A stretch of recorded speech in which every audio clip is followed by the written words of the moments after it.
Julian Flynn had always been the kind of man who valued peace over conflict. His modest, two-story home sat at the edge of a quiet suburban neighborhood, the kind of place where people nodded politely at each other from their porches and minded their own business. For years, Julian had kept to himself, tending to his small garden and enjoying the simple life. But from the moment Nancy Claymore laid eyes on him, peace became a distant memory. Nancy, an older woman with a permanent scowl, made it her mission to remind Julian he didn't belong. The day he moved in, she stood across the street, watching him unload boxes with narrowed eyes. At first it was just whispers, muttered insults just loud enough for him to hear. People like him, lowering the property value. Julian ignored it. He had dealt with people like Nancy before, bitter, entitled, clinging to a world that was no longer theirs. But the small comments turned into something worse. Whenever Julian was outside, she would find a reason to linger nearby, tossing out backhanded insults masked as casual observations. "You know, this neighborhood used to be a lot quieter before certain folks started moving in." More than once, she called the police on him for simply sitting on his porch or washing his car in the driveway, always with some vague accusation that he looked suspicious.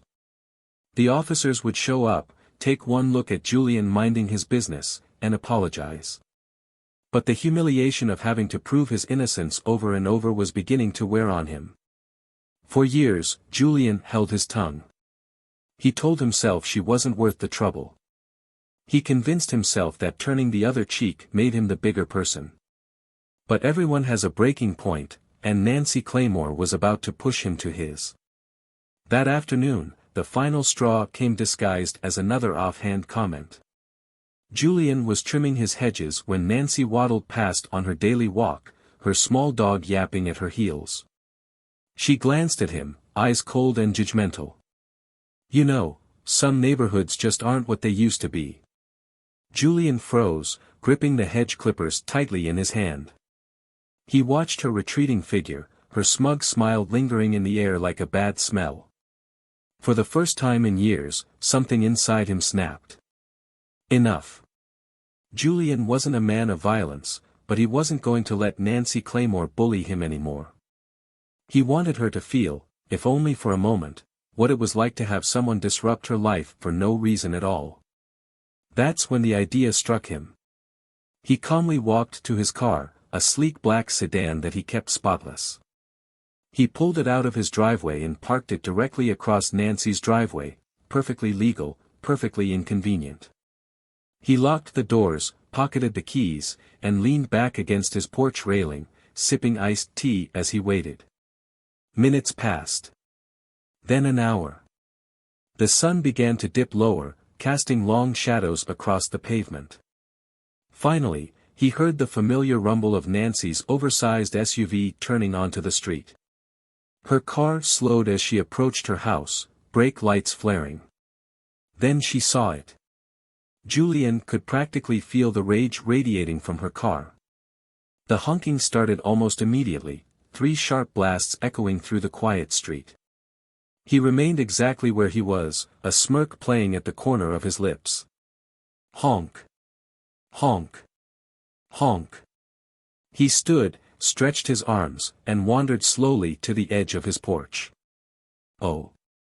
Is there a problem, Nancy?" he called out, voice dripping with mock innocence. Her car door flung open, and she stomped toward him, red-faced and trembling. "Move your car right now," she barked, her voice shaking with fury. Julian took a long, deliberate sip of his drink. "I'm parked legally," he said coolly. "You always did like calling the police on people who weren't doing anything wrong, maybe you should call them again." Nancy's face twisted into something ugly, a mask of pure hatred. For once, she was the one backed into a corner. But Julian could see it in her eyes, the storm wasn't over. Without another word, she spun on her heel and stormed toward her garage. Julian's smirk faded. He knew exactly what was coming next. That's why he had already called 911. Just in case. Julian leaned against his porch railing, watching as Nancy disappeared into her garage. The heavy metal door clattered shut behind her, but he could still hear the frantic rustling from inside. He had struck a nerve, and he knew it. Then, the garage door flew open again. Nancy emerged, her hands gripping a baseball bat so tightly her knuckles were pale. Her breaths came in ragged, angry gasps, her chest rising and falling like a bull ready to charge. Julian remained still, his eyes flicking between her and the weapon. He had expected yelling, maybe another empty police threat, but not this. "You think this is funny?" she shrieked, storming forward, the bat swinging at her side. "You think you can come into my neighborhood, block my driveway, and disrespect me?" Julian said nothing. He simply watched, calm and composed, though his muscles tensed slightly. Nancy's footsteps pounded against the pavement as she closed the distance between them. Then, with a wild scream, she raised the bat over her head. That was her mistake. From down the street, the unmistakable flash of red and blue lights illuminated the houses. Tires screeched as a squad car sped toward them, sirens blaring. The timing couldn't have been more perfect. Nancy hesitated for a split second, long enough for the two uniformed officers to leap from their vehicle, guns drawn. "Drop the weapon. Hands where we can see them," one of the officers shouted. Nancy turned in shock, eyes darting between the officers and Julian, as if this was somehow his fault. Her grip on the bat tightened, but reality was crashing down around her. He provoked me," she stammered, her voice cracking as the officers approached. "He blocked my driveway. This is my property." One of the cops motioned for her to drop the bat. "We saw everything, ma'am. This isn't your property, and you were about to assault him. Put the weapon down. Now." Nancy's hands trembled. For a moment, it looked like she might refuse. But then, her survival instincts kicked in, and the bat clattered to the pavement. Julian exhaled slowly, watching as the officers moved in to cuff her. Nancy's face twisted in disbelief as the cold steel of the handcuffs locked around her wrists. "This is insane," she wailed. "I was just defending myself. He was harassing me." One of the officers shot Julian a look. "You good, sir?" Julian nodded. "I'm fine." He motioned to the squad car. "She does this all the time, calls the cops on me for no reason." But this time, she showed her true colors. Nancy's head whipped toward him, her eyes burning with hatred. "You set me up, you manipulative little." The officer silenced her with a sharp tug toward the car. "That's enough. We'll sort this out at the station." Julian watched as they guided her into the back seat, her face pale as reality set in. For once, she wasn't in control. The officer turned back to Julian. "You want to press charges?" Julian took a deep breath, considering it. Nancy had tormented him for years. She had tried to get him in trouble, to make his life miserable, and now she had nearly attacked him with a bat. But as he looked at her, slumped in the back of the squad car, her lips pressed into a thin, defeated line, he realized she had already lost. "I'll let the law decide," he said finally. "But I do want a restraining order." The officer nodded. "That can be arranged." As the squad car pulled away, Nancy's screams faded into the night. The neighborhood, for the first time in years, felt peaceful. Julian turned back toward his house, the weight of years of harassment finally lifting off his shoulders. Nancy Claymore was gone. And for the first time in a long time, Julian felt free. The morning after Nancy Claymore's arrest, the neighborhood felt eerily quiet. Julian sat on his porch, a steaming cup of coffee in hand, savoring the rare sense of peace that had settled over the street. The usual sounds were still there, dogs barking in the distance, cars starting up for early work commutes, the faint hum of lawnmowers. But something was missing. Nancy. For the first time in years, there was no sharp voice slicing through the air, no judgmental stares from across the street. No slamming of her front door as she stomped outside, ready to pester someone about some imaginary offense. It was peaceful. Julian exhaled slowly, letting the moment sink in. He had spent so much time dealing with Nancy's harassment that he had almost forgotten what normal felt like. But now, the weight of her presence was gone, and for the first time in a long while, he could sit on his own porch without feeling watched. As he took another sip of coffee, a few of the neighbors began emerging from their houses, moving about their daily routines. He caught snippets of conversation as they passed by. "Did you hear about Nancy? She really lost it this time. I always knew she was unhinged, but attacking someone. That's a new level." Julian pretended not to listen, though he could feel their eyes drifting toward him. Some of these people had lived here just as long as Nancy had, and none of them had ever spoken up when she harassed him. They had watched, some with silent agreement, others with uncomfortable indifference. But now that she had finally faced consequences, they were all whispering, pretending to be shocked. Still, there were a few who seemed genuinely relieved. "Hey, Julian," an older man named Mr. Carson called out from his driveway. He was watering his lawn, the sun glinting off his silver hair. "Heard what happened? You handled it well, son." Julian simply nodded. "Thanks." It was a short exchange, but something about it felt significant. Maybe now, with Nancy gone, some of these people were willing to acknowledge him as more than just a target of her hatred. Around noon, a moving truck rumbled down the street and parked in front of Nancy's house. Julian arched an eyebrow, watching as a man stepped out, Nancy's son, from what he could tell. He had only seen him once before, years ago, and judging by the quick, efficient way he began hauling boxes out of the house, he wasn't interested in lingering.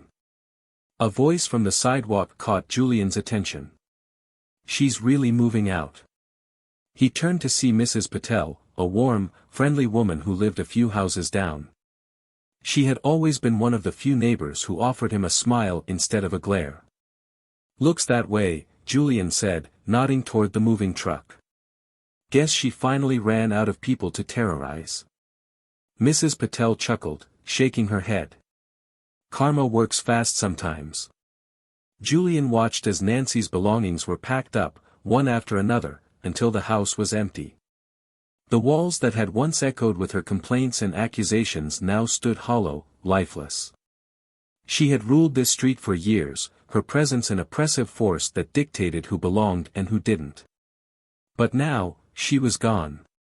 Julian didn't feel victorious. He didn't feel like he had won some great battle.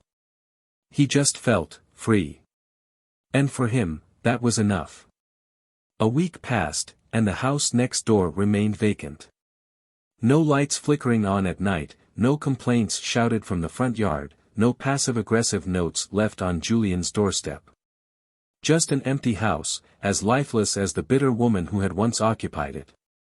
Julian had spent years adjusting his routine to avoid Nancy, but now, he had to remind himself that she wasn't there anymore. He could sit on his porch as long as he wanted without fear of being reported. He could play music a little louder without worrying about a noise complaint. He was finally living in his home the way he had always meant to. One evening, as the sky turned gold and orange with the setting sun, Julian noticed a new car pulling into Nancy's old driveway. His curiosity piqued as he set down his drink and stood up to get a better look.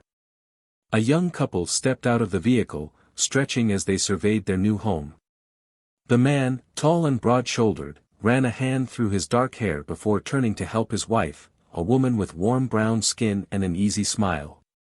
A moment later, the back door swung open, and a little girl tumbled out, giggling as she chased a butterfly across the lawn. Julian watched, debating whether he should introduce himself. Before he could decide, the man noticed him and waved. "Hey there. You live next door."